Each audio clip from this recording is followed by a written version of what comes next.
Good afternoon friend, कैसे आप लोग? सब अच्छे होंगे। सभी को मेरे तरफ से राम राम, राधे राधे।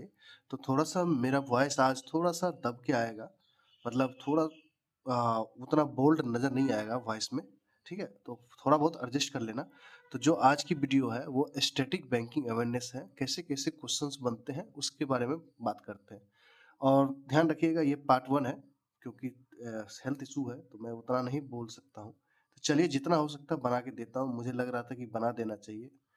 तो चलिए पहले हम डिजिटल बैंकिंग से करेंगे, क्योंकि डिजिटल बैंकिंग से ना एसबीआई क्लर्क मेंस में आता है। भले ही आरआरबी पीओ, आरआरबी असिस्टेंट में नहीं आया हो, बट एसबीआई क्लर्क का 2-3 साल का ट्रैक रिकॉर्ड देखोगे ना तो बैंकिंग स्टैटिक बैंकिंग अवेयरनेस पूछता है।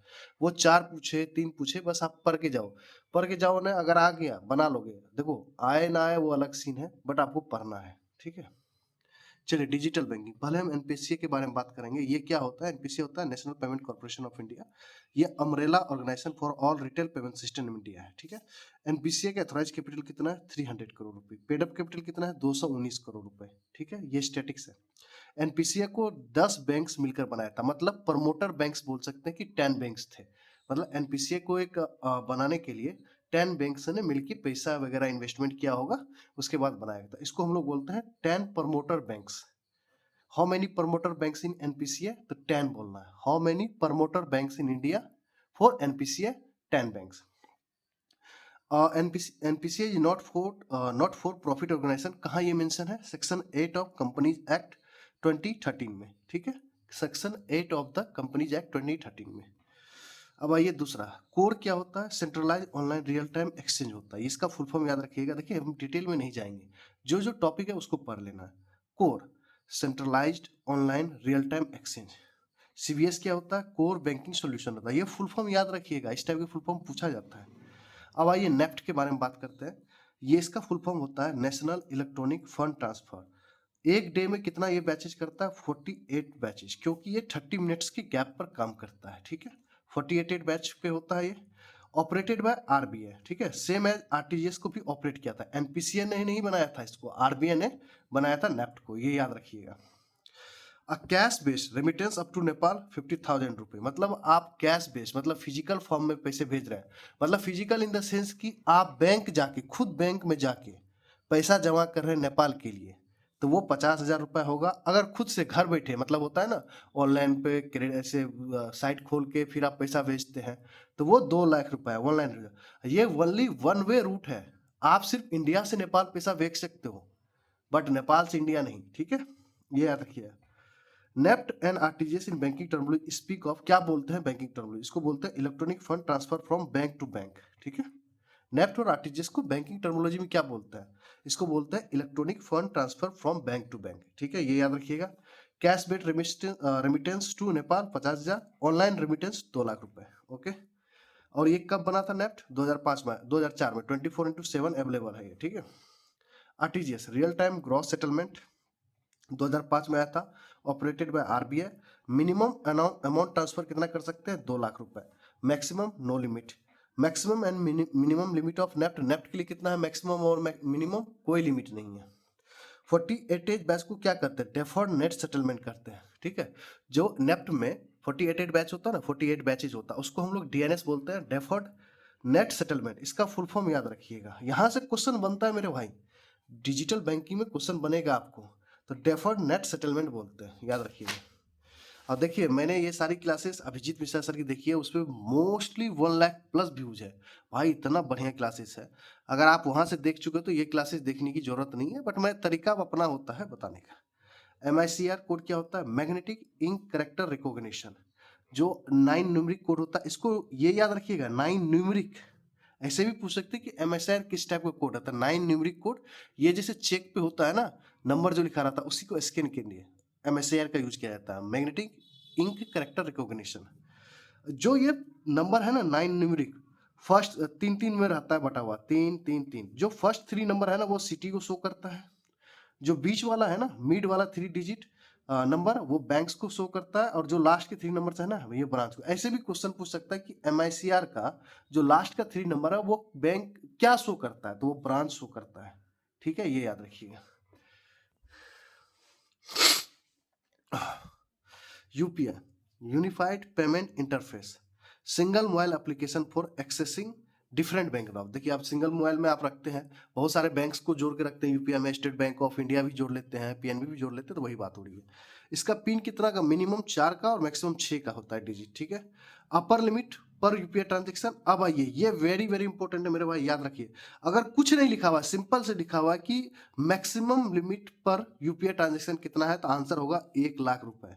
अगर कोई चीज नहीं लिखा हुआ है। अब आइए चेंज है, अगर upper limit for e commerce UPI through या इंश्योरेंस तो 2,00,000 रुपए, ठीक है। टैक्स एंड हॉस्पिटल्स के लिए यूपीआई के थ्रू 5,00,000, ये बढ़ाया गया है पिछले साल भाई। आईपीओ के लिए, इनिशियल पब्लिक ऑफरिंग के लिए 5,00,000 रुपए, एजुकेशन के लिए 5,00,000 रुपए, आरबीआई रिटेल डायरेक्ट स्कीम के लिए 5,00,000 रुपए। भाई ये याद कर लेना मेरे भाई। 1,00,000 किसके लिए, कोई कंडीशन नहीं लिखा हुआ, सिंपल सा लिखा हुआ है कि यूपीआई की थ्री मैक्सिमम कितना हम एक दिन में ट्रांजेक्शन कर सकते थे, 1,00,000 रुपए। अगर लिख दे कि ई कॉमर्स के लिए और इंश्योरेंस के लिए तो 2,00,000 रुपए, तो ये हो गया। अभी रिसेंटली हम लोग यूपीआई 2.0 पे काम कर रहे हैं, मतलब जो वर्जन है हम लोग जो चला रहे हैं यूपीआई यूनिफाइड पेमेंट इंटरफेस, वो 2.0 है, ठीक है। अब इसी में एक आता है VPI, virtual payment address, UPI ID बनाया जाता है इसी से, ठीक है। ये फुल फॉर्म वगैरह याद रखिएगा, ओके। अब आइए भीम, बहुत बढ़िया, यहाँ से क्वेश्चन बनता है। भीम का फुल फॉर्म होता है भारत इंटरफेस फॉर मनी, 2016 में लाया गया था। इस पे कितने, हाउ मेनी लैंग्वेज है, अभी 20 लैंग्वेज है मेरे भाई, ये याद रखिएगा। अब जबकि भीम स्टार्टिंग हुआ था तो भीम 2.0, भीम 2.0 अभी चल रहा है, तो इसमें सरकार क्या ऐड किया, जो 2019 में अपडेट वर्जन आया था भीम 2.0, इसमें ऐड किया डोनेशन गेटवे, ये याद रखना पड़ेगा। ऑप्शन ऑफ अप्लाई आईपीओ, ये सब पहले वाले भीम में नहीं था, बट भीम 2.0 आया तो ये सब क्राइटेरिया ऐड किया गया। लिंकिंग मल्टीपल बैंक अकाउंट्स, नहीं तो उस टाइम में क्या था, जब स्टार्टिंग में सिर्फ एक बैंक अकाउंट कर सकता है, अब क्या है कि different types of bank add कर सकते हैं, लाइक यूपीआई में, ठीक है, जैसे यूपीआई में करते हैं।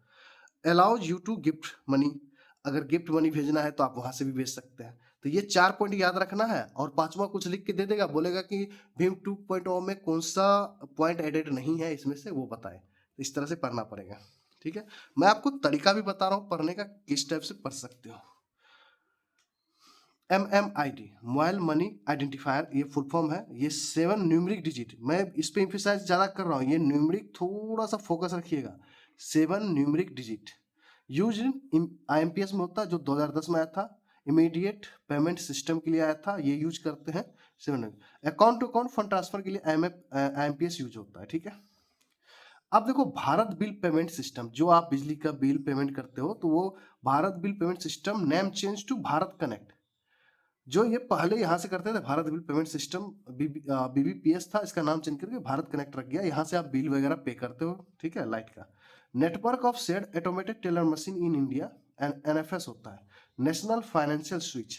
अब ये क्या होता है पता है आपको, जैसे आप पैसा निकालते हैं, मान लो कि आपका अकाउंट SBI का है और मोबाइल से कनेक्ट है, मोबाइल भी जेब में लेके जाते हो, जैसे ही आप पैसा निकालते हो 500 या 600 बैंक अकाउंट से, तुरंत SBI की तरफ से आपके मोबाइल पे मैसेज आया था ना कि हाँ यस यू हैव 2,000 विड्रॉ कर लिया है पैसा, ये आता है कि नहीं। तो वही वही बोला जा रहा है NFS, नेशनल फाइनेंशियल स्विच। तुरंत SBI को पता चलता है, SBI वहां से जनरेट हो जाता है मैसेज, वही है, ठीक है।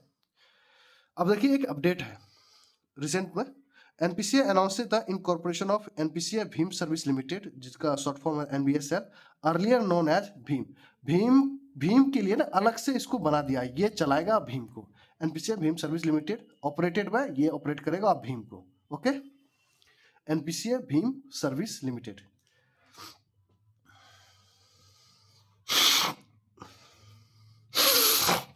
अब देखिए ये क्लोज सिस्टम क्या होता है, ओपन सिस्टम क्या होता है, मैं समझाता हूँ आपको। क्लोज सिस्टम पेमेंट सॉल्यूशन, ठीक है, are issued by a company to a consumer for buying goods and service exclusively from that company. अब देखो मैं इसका सबसे एग्जांपल बताता हूँ। क्लोज सिस्टम पेमेंट इंस्ट्रूमेंट का सबसे बड़ा एग्जांपल है ओला मनी। जैसे आपने ओला ऐप चलाते हो, ओला मनी रहता है, जैसे पेटीएम में वॉलेट होता है ना, वॉलेट में पैसा रहता है ना, तो सिर्फ वॉलेट से ही उसी यूज के लिए कर सकते हो ना, वही चीज वॉलेट के बारे में बता रहा है, तो ये होता है आपको क्लोज सिस्टम, ठीक है।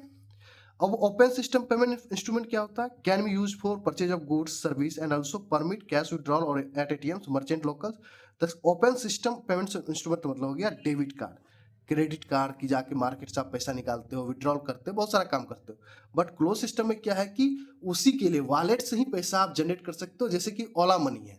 अब ओला मनी में दूसरे चीज के लिए खर्चा तो नहीं कर सकते हो, सिर्फ ओला को बुक करने के लिए कर सकते हो, तो इसीलिए उसको क्लोज नाम दे दिया गया है। ठीक है, ओपन मतलब आप समझ जाओ कि हर जगह ओपन, खुला खुल्लम खुला करेंगे, तो वही चीज हो रहा है। डेबिट कार्ड से क्या करते हैं, खुल्लम खुला किसी और दूसरे बैंक से निकाल लेते हैं ना पैसा, तो वो सिस्टम है। ओके, अब आइए कुछ शॉर्ट फॉर्म्स है, ये याद करना पड़ेगा। BFD बेस्ट फिंगर डिटेक्शन, एबा आधार इनेबल्ड बैंक अकाउंट, क्योंकि बोला गया है कि जब तक आप आधार अकाउंट इनेबल नहीं करोगे पैसा नहीं निकल सकता। दुकानों पर देखते हो ना, छोटे छोटे दुकान में जब जाते हो, घर पे क्या होता है, गांव वगैरह में क्या होता है, कोई शॉप में ये सुविधा रहता है, वो अंगूठा लगाता है ऐसे करके, फिर वो पैसा निकालता है ना कि हाँ 5,000 की जरूरत है, तो वो निकाल लेता है। अब IIN क्या होता है, ईश्वर आइडेंटिफिकेशन नंबर, ये 6 डिजिट का होता है, बस याद करते जाइएगा। ये क्वेश्चन कोड क्या होता है, ये याद रखिएगा, *99*####, query service Aadhaar maps, Aadhaar seeding startup with their bank accounts. इसी पे कोर्ट ने लगाया था, लोग बोला कि हमारी जो इन्फॉर्मेशन है राइट टू एक्ट के खिलाफ जा रहा है ये। इसमें क्या है कि सरकार सरकार चाह रही थी कि सब लोगों का आधार कार्ड ऐड किया जाए, तो अब क्या हुआ कि सरकार बोला कि ठीक है ये आप पे वॉलेंट्री छोड़ता हूँ, आपको मन हो तो करिए, नहीं तो कोई इशू नहीं है। USSD, ये बढ़िया इनिशिएटिव था सरकार की तरफ से। *99# with net, without net use होता था, ये फार्मर्स वगैरह के लिए लेके आया था। अब इसका फुल फॉर्म क्या होता है, unstructured supplementary service data code. ये कोड मैनेज करता है, code NUUP, national unified USD platform. Maximum कितना, 5,000 रुपए ट्रांजेक्शन कर सकते हो, चार्जेस इसके लिए देना पड़ता था ₹1.5। ठीक है, विदाउट नेटवर्क यूज कर सकते हो। ठीक है, अब आइए IMPS के बारे में जानते हैं। इमीडिएट पेमेंट सिस्टम, लिमिट कितना है, 5 लाख पर डे है। CVV क्या है, कार्ड वेरिफिकेशन वैल्यू, जो कार्ड के पीछे 3 नंबर होता है ना, यही से मेरे RRBPO में फुल फॉर्म पूछा था, सडनली मैं भूल गया था, दिमाग खराब हो गया। कार्ड वेरिफिकेशन, ये वैल्यू ही याद नहीं आ रहा था मेरे से, मतलब बहुत छोटा चीज है। कभी कभी क्या होता है इंटरव्यू में आप ना गच्चे खा जाते हो, एक बार वो ब्लैंक हो गया ना इंटरव्यू में, वो जवाब, वो जो पॉइंट होता है वो गड़बड़ हो जाएगा। इसी कारण ये मेरे ना नंबर कट गए वहां पे। कार्ड वेरिफिकेशन वैल्यू, कार्ड के पिछले भाग पे 3 नंबर आता है जो शेयर नहीं करना होता है, ये ध्यान रखिएगा। APBS Aadhaar payment bridge system, use in direct benefit transfer. याद है, गैस सिलेंडर लेते हैं तो 250 रुपए आपको 200 रुपए 300 आ जाता है, तो वहां पे यूज होता है ABPS, Aadhaar payment bridge system, use in direct benefit transfer. ECS क्या है, इलेक्ट्रॉनिक क्लियरेंस सर्विस, ये चेक में यूज होता है। ठीक है, ये याद रखिएगा। सोसाइटी का फुल फॉर्म, स्विफ्ट सोसाइटी बोल रहे हैं, स्विफ्ट का फुल फॉर्म याद रखिएगा, society for world wide interbank financial telecommunication. अब आइए जो रिसेंट अपडेट है, ये पिछले यार भर भर के क्वेश्चन पूछा था, मुझे लगता है कि SBI क्लर्क में भी पूछ सकता है आपसे। UPI 123 पे, ये भी विदाउट नेटवर्क, विदाउट नेट वाला चीज है। इंक्रीज ट्रांजेक्शन लिमिट, 5,000 था पहले, उसको बढ़ा के 10,000 किया, किसमें, UPI 123 पे में। अब आइए अब UPI लाइट के बारे में बात करते हैं। RBI propose to increase the maximum transaction limit for UPI lite from 500 से लेके 1,000 कर दिया है। ठीक है, it has also increase the UPI lite wallet limit from 2,000 से लेके 5,000। मतलब UPI लाइट में सिंपल सा 500 से 1,000 कर दिया, बट UPI लाइट वॉलेट में 2,000 से इसको बढ़ा के 5,000 कर दिया है। ये याद रखना है आपको, UPI 123 पे और UPI light and UPI lite wallet के बारे में। ये चीज हो गया आपका डिजिटल बैंकिंग का क्वेश्चन। अब आइए, जो कि मुझे लगता है कि यहाँ से क्वेश्चन बनेगा, पिछले साल से भी बन रहा है। हम लोग KYC के बारे में जानते हैं, जो पढ़ाऊंगा वही पढ़ लीजिएगा, खत्म बात। KYC, know your customer, defined कहाँ है ये KYC, section 35 sub section A of banking regulation act 1949 में ये मेंशन है। KYC गाइडलाइंस कब आया भारत में, 2002 में। ठीक है, और या आपको ऑप्शन में ये ना मिले, ये लिखा मिले अपडेट वर्जन 2016, तो आप 2016 लिखना है। अगर ये दोनों रहे तो आपको 2002 लगाना है, अगर 2002 ना मिले, 2016 लिखा हुआ है तो 2016 लगाना है। ठीक है, क्योंकि अपडेट वर्जन आया था 2016 में। अब देखिए जो KYC क्यों लाया था, मनी लॉन्ड्रिंग को रोकने के लिए। ठीक है, अब मनी लॉन्ड्रिंग में क्या होता है कि ब्लैक मनी को व्हाइट मनी किया जाता है, 3 प्लेसमेंट होते हैं इसमें, 3 तरीके से उसको किया जाता है, रूल्स होते हैं, उसको पूरा करने के बाद ही ब्लैक मनी को व्हाइट मनी में किया जाता है। ये क्वेश्चन पूछा जाता है कि first stage of money laundering cycle क्या होता है, उसका नाम है प्लेसमेंट, ये याद रखिएगा भाई। Second stage of money laundering cycle होता है लेयरिंग, ये याद रखना पड़ेगा। Third stage of money laundering cycle क्या होता है, इंटीग्रेशन, तब जाके आपका ब्लैक मनी को व्हाइट मनी में किया जाता है। ओके, अब देखिए कस्टमर डिफाइंड कहाँ है, जैसे हम लोग बैंक जाते हैं तो कस्टमर को डिफाइंड किया गया, मतलब कस्टमर शब्द को डिफाइंड कहाँ गया है, KYC नॉर्म्स में। अब 3 टाइप्स कस्टमर को उसमें रखा गया है KYC की तरह, 3 तरीके से कस्टमर को डिफाइन किया गया है, ठीक है। Low risk customer, medium risk customer, high risk customer. अब लो रिस्क कस्टमर को कितने साल पे केवाईसी अपडेट करना है? 10 ईयर पे, ठीक है। यही क्वेश्चन पिछले साल पूछा था, उससे पिछले साल भी पूछा हुआ है, मीन्स 2024 में भी या 2023 में भी। मीडियम रिस्क कस्टमर को 8 ईयर में केवाईसी अपडेट करना है, और हाई रिस्क कस्टमर को एवरी 2 ईयर्स पे केवाईसी अपडेट करना है, ठीक है। अब लो रिस्क कस्टमर कौन आते हैं? हम लोग, आप लोग, सैलरीड पर्सन। मीडियम रिस्क में कौन आता है? कॉर्पोरेट्स, कंपनियां जाती है। और हाई रिस्क में ट्रस्ट, पॉलिटिशियंस, ये सब लोग आते हैं, ठीक है।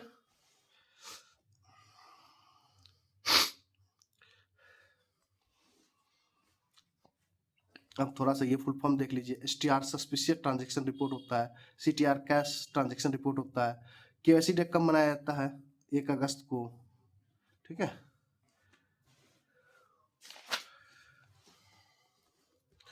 एक क्वेश्चन और बताता हूँ। DRT एंड DRIT, डेप्ट रिकवरी ट्रिब्यूनल कितना ऑफिस है इंडिया में? 39। और DRIT कितना है? 5 ऑफिस है, ठीक है। डेप्ट रिकवरी एपीलेट ट्रिब्यूनल, DRIT 5 गो है। डेप्ट रिकवरी ट्रिब्यूनल कितना है? 39। ये याद करिएगा, याद करना है, करना है, करना है, ओके। चलिए, FDA लिमिटेड व्हाइट लेवल ATM कितना है? 100%। फर्स्ट व्हाइट लेवल ATM इंस्टॉल बाय टाटा 2013। कहाँ पे? थाने में। अब आइए मनी मार्केट, सिंपल सा बताता हूँ। ये सब वीडियो मैंने बहुत थ्योरेटिकल पढ़ाया है भाई, यूट्यूब पे प्लेलिस्ट बना हुआ है, देखना है कि मानो तो देख लेना। बट मैं यहाँ पे क्वेश्चन कैसे बनेंगे, क्या बनेंगे, बता देता हूँ। मनी मार्केट होता है, देखो, फाइनेंशियल मार्केट को 2 टाइप में बांटा गया है। सबसे पहला है मनी मार्केट, दूसरा है कैपिटल मार्केट। तो आज हम मनी मार्केट करेंगे। ये 1 ईयर के लिए होता है, ये इसको हम लोग बोलते हैं शॉर्ट टर्म फंडिंग के लिए बोला जाता है। और मैक्सिमम 1 ईयर के लिए फंड यहाँ पे रेज किया जाता है, ठीक है। मैक्सिमम 1 ईयर के लिए। इसको कौन रेगुलेट करता है? RBI। इसमें बैंक टू बैंक लोन लेता है। मान लो कि SBI PNB से लोन लेना हो तो उसको बोलते हैं कॉल मनी, नोटिस मनी और टर्म मनी। इसका कॉल मनी 1 डे के लिए या 1 नाइट के लिए लिया जाता है। कॉल मनी 2 दिन से लेके 2 डेज टू 14 डेज के बीच में लिया जाता है। टर्म मनी 15 डेज से लेके 1 ईयर के बीच में। तो ये होता है, ठीक है। ये टॉपिक इंपॉर्टेंट है। सर्टिफिकेट ऑफ डिपॉजिट, CD कब आया था? 1989 में इंट्रोड्यूस हुआ था। मिनिमम मैच्योरिटी कितना, मतलब मिनिमम कितने दिन के लिए इन्वेस्टमेंट कर सकते हो? 60 डेज के लिए, मैक्सिमम 1 ईयर के लिए। यहाँ पे कौन कौन इशू कौन कौन करता है, मतलब किसको पैसे की जरूरत होता है तब ये सर्टिफिकेट डिपॉजिट इशू करता है? तो वो बैंक होता है और फाइनेंशियल इंस्टीट्यूशन होता है, ओके। अब मैक्सिमम लिमिट का कितने के ये इशू कर सकता है? आप जो इन्वेस्टमेंट कर सकते हो इसमें 5 लाख या मल्टीपल ऑफ 5 लाख, ठीक है। मिनिमम 5 लाख और मल्टीपल ऑफ 5 लाख, और मैक्सिमम नो लिमिट है, ओके, ठीक है। कमर्शियल पेपर, ये भी आपका 1990 में आया था, CD के 1 साल बाद। मिनिमम 7 डेज होता है, मैक्सिमम 1 ईयर्स होता है, ठीक है। हु एलिजिबल, कौन इसको मतलब इसको पैसा उठाना हो तो कौन इसको इशू करके पैसा उठाता है? कॉर्पोरेट्स, इंडस्ट्रियलिस्ट, बिजनेसमैन, ठीक है। नेटवर्थ कितना होना चाहिए? अगर किसी एक कंपनी है कॉर्पोरेट, इसलिए अगर वो मिनिमम 4 करोड़ का नेटवर्थ है उसकी कंपनी का, तभी ये कमर्शियल पेपर इशू कर सकता है। मिनिमम इन्वेस्टमेंट यहाँ पे भी 5 लाख है और मल्टीपल ऑफ 5 लाख है, ओके। कोई भी 1 लाख वाला नहीं आएंगे यहाँ पे, क्योंकि चेंज हो चुका है, ठीक है। ऐसे नहीं हमें ज्ञान सिखाने आ जाइएगा कि नहीं नहीं 1 लाख है, तो वो चीज चेंज हो चुका है, 2-2.5 साल हो गया, ठीक है। अब इसमें ट्रेजरी बिल भी आता है। अब ये इसको कौन इशू करता है? पहले तो इंट्रोड्यूस कब हुआ था? 1917 में। Issued by government of India are dealing with RBI, मतलब बिहाफ ऑफ RBI। इशू करता है government of India behalf on RBI, मतलब RBI यहाँ पे सब काम करेगा, देख रेख। 3 टाइप्स का होता है ट्रेजरी बिल। 91 डेज, इसको दुगुना करेगा तो 182 डेज, इसका दुगुना करेगा तो 364 डेज होता है, ठीक है। कहाँ पे ऑक्शन होता है? ये ट्रेजरी बिल ऑक्शन कहाँ होता है? एक प्लेटफॉर्म है NDS, निगोशिएटेड डीलिंग सिस्टम। ये फुल फॉर्म याद रखिएगा, ठीक है।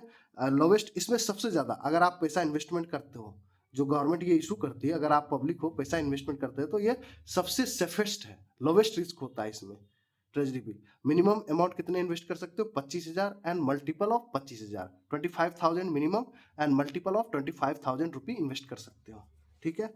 अब आइए, ये 91 डेज का ट्रेजरी बिल ऑक्शन कब होता है? एवरी वेडनेसडे ऑफ मंथ, हर एक मंथ के एवरी वेडनेसडे को होता है, ठीक है। 182 treasury bill alternate Wednesday of non reporting week, हर एक मंथ के फर्स्ट एंड थर्ड वेडनेसडे को होता है। और 364 ट्रेजरी बिल्स का alternative Wednesday of reporting week, ये सेकेंड वेडनेसडे को, एंड लास्ट मतलब फोर्थ वेडनेसडे को होता है, ठीक है। इतना डिटेल में मत जाइए, बस याद कर लीजिए आप लोग, ठीक है। अब देखो CD, commercial paper, certificate of deposit, treasury bill क्या है पूछा जाता है, ये discount to the face value है, ये याद रखिएगा। ये पूछा जाता है कि किस टाइप का ये फेस वैल्यू होता है, discounted to the face value है। ये हो गया आपका। और कहाँ कहाँ से क्वेश्चन बन सकता है, चलो ये रुपए वाला कर लो थोड़ा सा।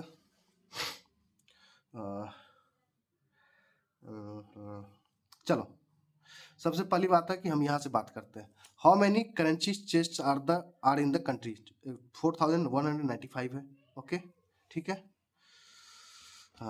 और 50, ठीक है। अब नोट्स के बारे में पढ़ गए। 50 रुपये बैंक नोट जो नया वाला है, उस पर जो मोटिव है, जो थीम लिखा हुआ है, मोटिव या थीम बोलते हैं उसको, हम्पी द चैरियट, देखिएगा ये फिगर बना होगा।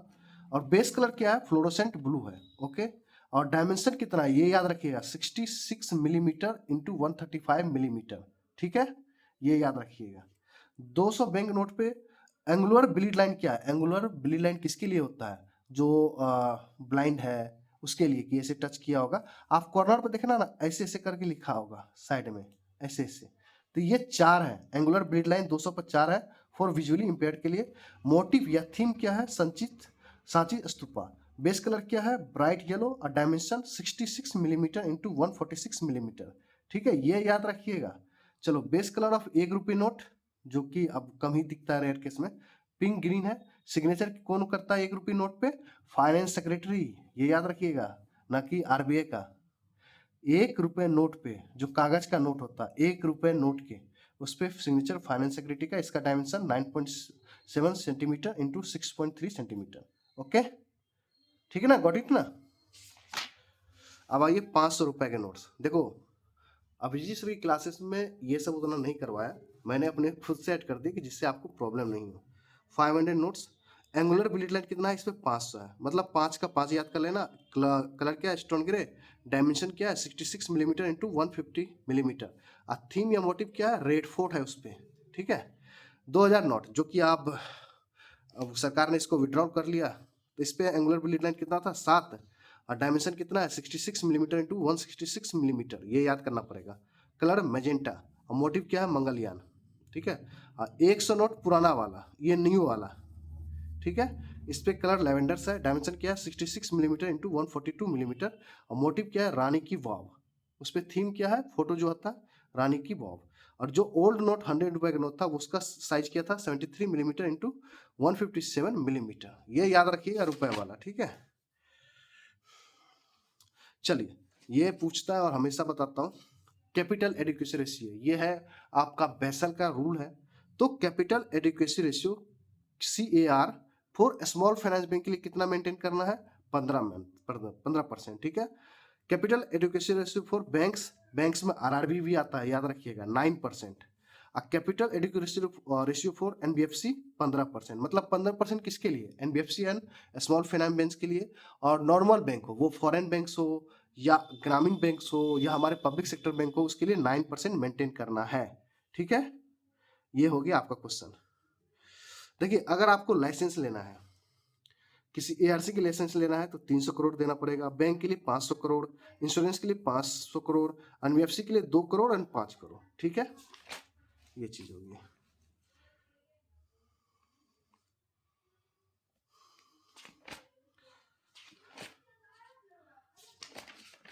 चलो आप लोग इतना कर लो, उसके बाद मुझे जैसा लगेगा फिर मैं दूसरा पार्ट में लेके आऊँगा। अगर आप लोग सपोर्ट करोगे इस वीडियो को तो डेफिनेटली लेके आऊँगा मैं, और अच्छे अच्छे current affair static banking awareness लेके आऊँगा। Okay, thank you very much, good luck दोस्तों।